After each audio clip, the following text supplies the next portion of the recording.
संसद के इस उच्च सदन से शांति और संवाद की एकजुट आवाज पूरे विश्व में जाए।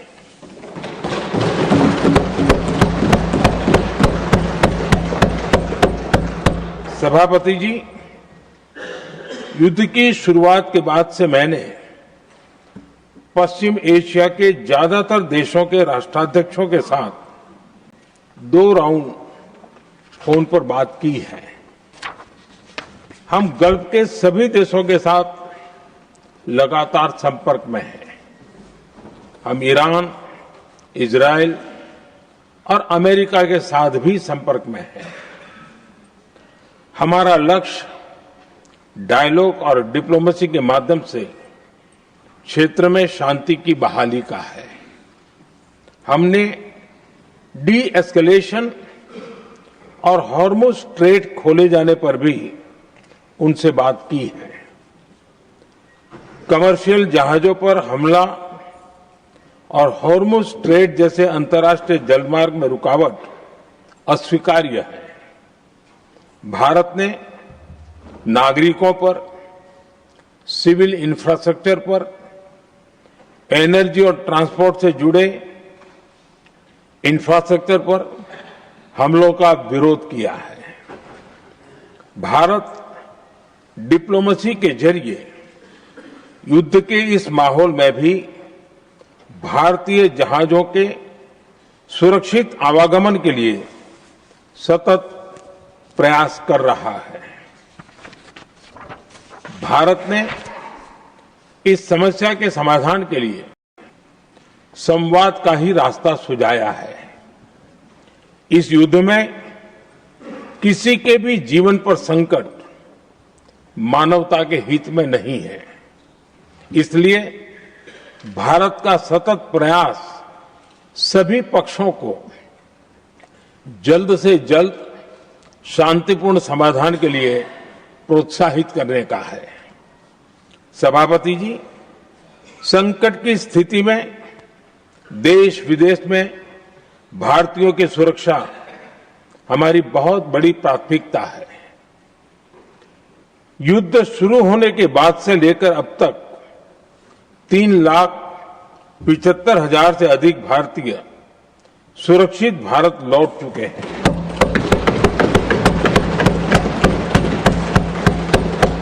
ईरान से ही अभी तक 1,000 से अधिक भारतीय सुरक्षित वापस लौटे हैं।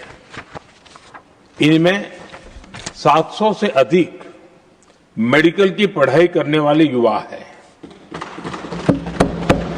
हमारी सरकार संकट के इस समय में पूरी संवेदनशीलता से काम कर रही है। सभी देशों ने वहां मौजूद भारतीयों की सुरक्षा का पूरा आश्वासन दिया है। हालांकि ये बहुत दुखद है कि हमलों के कारण कुछ भारतीयों की मृत्यु हुई है और कुछ घायल भी हुए हैं। ऐसे मुश्किल हालात में परिवारजनों को आवश्यक मदद दी जा रही है। जो घायल हैं, उनका बेहतर इलाज सुनिश्चित कराया जा रहा है। सभापति जी, हॉर्मुज स्ट्रेट विश्व व्यापार के सबसे बड़े रूट्स में से एक है। विशेष तौर पर कच्चे तेल, गैस और फर्टिलाइजर से जुड़ा परिवहन इस क्षेत्र से बहुत बड़ी मात्रा में होता है। युद्ध के बाद से ही हॉर्मुज स्ट्रेट में जहाजों का आना जाना बहुत चुनौतीपूर्ण हो गया है। लेकिन विपरीत परिस्थितियों के बावजूद हमारी सरकार ने संवाद से, कूटनीति के माध्यम से रास्ते बनाने का प्रयास किया है। प्रयास ये है कि जहां से भी संभव हो वहां से तेल और गैस की सप्लाई भारत पहुंचे। हर कोशिश के नतीजे भी देश देख रहा है। बीते कुछ दिनों में दुनिया के अनेक देशों से कच्चा तेल और एलपीजी से भरे जहाज भारत आए हैं।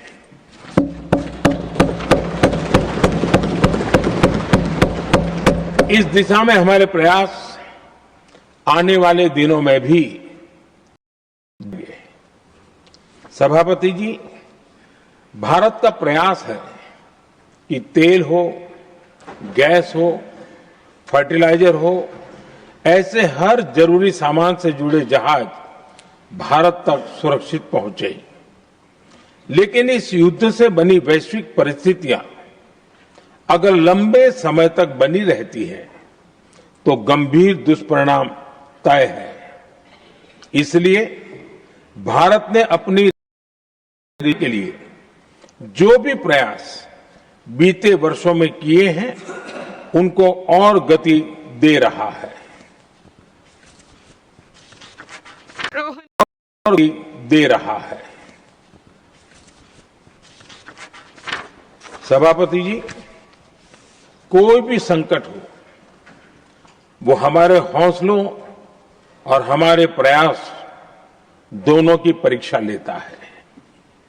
देश ऐसे संकटों का बेहतर तरीके से सामना कर सके, इसके लिए बीते 11 वर्षों में निरंतर निर्णय लिए गए हैं। एनर्जी इंपोर्ट का डाइवर्सिफिकेशन ऐसे ही प्रयासों का हिस्सा है। पहले क्रूड ऑयल, एलएनजी, एलपीजी ऐसी एनर्जी जरूरतों के लिए 27 देशों से इंपोर्ट किया जाता था। वहीं आज भारत 41 देशों से एनर्जी इंपोर्ट करता है। बीते दशक में भारत ने संकट के ऐसे ही समय के लिए कच्चे तेल के भंडारण को भी प्राथमिकता दी है। हमारी तेल कंपनियां संकट के समय के लिए काफी मात्रा में पेट्रोल और डीजल का भंडार रखती हैं। बीते 11 वर्षों में 53 लाख मीट्रिक टन से अधिक का स्ट्रेटेजिक पेट्रोलियम रिजर्व भी डेवलप किया गया है और 65 लाख मीट्रिक टन से अधिक के रिजर्व की व्यवस्था पर देश काम कर रहा है। साथ ही बीते दशक में भारत की रिफाइनिंग कैपेसिटी भी अच्छी खासी बढ़ाई गई है। मैं आपके माध्यम से सदन को और देश को ये आश्वासन देना चाहता हूं कि भारत के पास क्रूड ऑयल के पर्याप्त स्टोरेज के और निरंतर सप्लाई की व्यवस्थाएं हैं। सभापति जी, हमारी सरकार की कोशिश है कि ईंधन के किसी एक ही स्रोत पर ज्यादा निर्भरता न रहे। सरकार घरेलू गैस सप्लाई में एलपीजी के अलावा पीएनजी पर भी बल दे रही है। बीते दशक में देश में पीएनजी कनेक्शन पर अभूतपूर्व काम हुआ है। बीते दिनों में इस काम को और तेज किया गया है। साथ ही एलपीजी के घरेलू उत्पादन को भी बड़े पैमाने पर बढ़ाने का प्रयास किया जा रहा है। सभापति जी, बीते वर्षों में सरकार का निरंतर प्रयास रहा है कि हर सेक्टर में दूसरे देशों पर निर्भरता कम से कम हो। हम ज्यादा से ज्यादा आत्मनिर्भर हो, यही एकमात्र विकल्प है। जैसे भारत का 90% से अधिक ट्रेड विदेशी जहाजों पर होता है, ये स्थिति किसी भी वैश्विक संकट में भारत की स्थिति को और भी गंभीर बना देती है। इसलिए सरकार ने मेड इन इंडिया जहाज बनाने के लिए करीब 70,000 करोड़ रुपए का अभियान शुरू किया। भारत आज ship building, ship breaking, maintenance and overhauling ऐसी हर सुविधा के निर्माण पर तेज गति से काम कर रहा है। भारत अपने डिफेंस सेक्टर को भी अधिक रेजिलिएंट बना रहा है।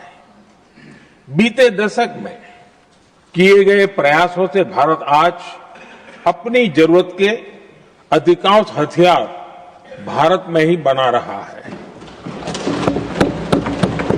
एक समय था जब भारत अपने जीवन रक्षक दवाओं के कच्चे माल यानी एपीआई के लिए भी दूसरे देशों पर बहुत अधिक निर्भर था। बीते वर्षों में देश ने भारत में ही एपीआई इकोसिस्टम बनाने के लिए अनेक प्रयास किए हैं। इसी प्रकार रेयर अर्थ मिनरल्स में विदेशी निर्भरता को कम करने के लिए भी बड़े कदम उठाए जा रहे हैं।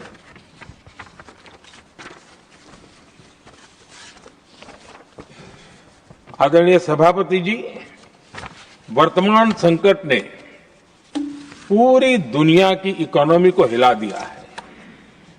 अभी तक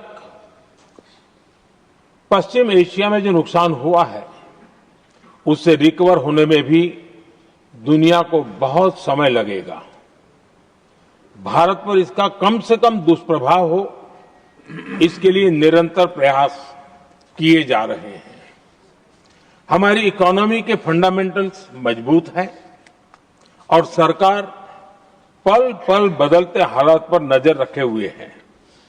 सरकार इसके शॉर्ट टर्म, मीडियम टर्म और लॉन्ग टर्म ऐसे हर प्रभाव के लिए एक रणनीति के साथ काम कर रही है। भारत सरकार ने एक इंटर मिनिस्ट्रियल ग्रुप भी बनाया है। ये ग्रुप नियमित मिलता है और हमारे इंपोर्ट एक्सपोर्ट में आने वाली हर दिक्कत का आकलन करता है और ये ग्रुप आवश्यक समाधान पर भी निरंतर काम करता रहा है। जैसे कोरोना के समय में अलग अलग सेक्टर्स की चुनौतियों से निपटने के लिए एक्सपर्ट्स और ऑफिसर्स के एम्पावर्ड ग्रुप्स बने थे, वैसे ही कल ही ऐसे 7 नए एम्पावर्ड ग्रुप्स का भी गठन किया गया है। ये group supply chain, petrol diesel, fertiliser, gas, महंगाई ऐसे विषयों पर त्वरित और दूरगामी रणनीति के तहत कार्रवाई करने का काम करेंगे। मुझे पूरा भरोसा है कि साझा प्रयासों से हम परिस्थितियों का बेहतर सामना कर पाएंगे। आदरणीय सभापति जी, सरकार ये भी प्रयास कर रही है कि आने वाले बुआई के सीजन में किसानों को पर्याप्त खाद मिलती रहे। सरकार ने खाद की पर्याप्त सप्लाई के लिए आवश्यक तैयारियां की हैं।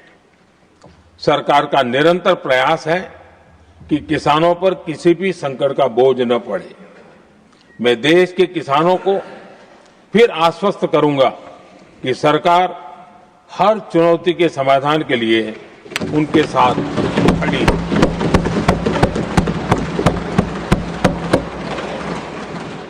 आदरणीय सभापति जी, ये राज्यों का सदन है।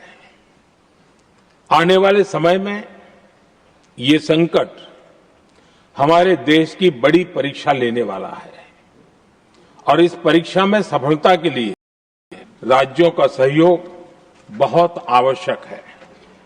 इसलिए इस सदन के माध्यम से मैं देश के सभी राज्यों की सरकारों से भी कुछ आग्रह करना चाहता हूं। संकट के समय गरीबों पर, श्रमिकों पर, प्रवासी साथियों पर बहुत बुरा असर पड़ता है। इसलिए पीएम गरीब कल्याण अन्न योजना का लाभ समय पर मिलता रहे, ये सुनिश्चित करना होगा। जहां प्रवासी श्रमिक साथी काम करते हैं, उनकी परेशानियों को दूर करने के लिए प्रोएक्टिव कदम उठाए जाएं। ऐसी स्थितियों पर नजर रखने के लिए राज्य सरकारें विशेष व्यवस्थाएं करें तो इससे काफी सुविधा होगी। राज्य सरकारों को एक और चुनौती पर भी बहुत अधिक ध्यान देना होगा। ऐसे समय में कालाबाजारी करने वाले, जमाखोरी करने वाले बहुत एक्टिव हो जाते हैं। जहां से भी ऐसी शिकायतें आती हैं वहां त्वरित कार्रवाई होनी चाहिए। जरूरी चीजों की सप्लाई निर्बाध चलती रहे, ये सुनिश्चित करना हर राज्य की प्राथमिकता होनी चाहिए। आदरणीय सभापति जी, मैं सभी राज्य सरकारों से एक अनुरोध और करना चाहता हूं। संकट चाहे कितना भी बड़ा हो, भारत की तेज ग्रोथ बनाए रखना हम सभी का दायित्व है। उनके साथ खड़ी